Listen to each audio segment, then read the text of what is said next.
تعالى اقول لكم ازاي نعمل عصير جوافة مميز وطعمه حلو جدا وكمان مفيد.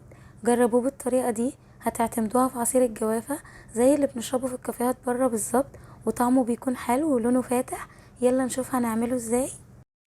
معايا هنا نص كيلو جوافة غسلتها كويس جدا وقطعتها مكعبات كبيرة.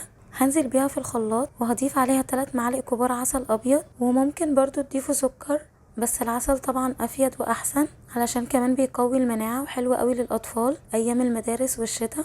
بعدين هضيف عليهم معلقتين كبار لبن بودر ومعلقتين كبار بودرة كريم شانتيه ومعلقة صغيرة فانيليا ولتر لبن او حليب، وهخلط كل ده مع بعض كويس قوي. بعدين بصفيه بالشكل ده وبقدمه. طعمه حلو قوي وقوامه مظبوط وريحته جميلة، والاضافات اللي زودناها بتنقله في حتة تانية خالص، بتخليه كريمي كده ومنعش. وطبعا الجوافة مليانة فيتامين سي.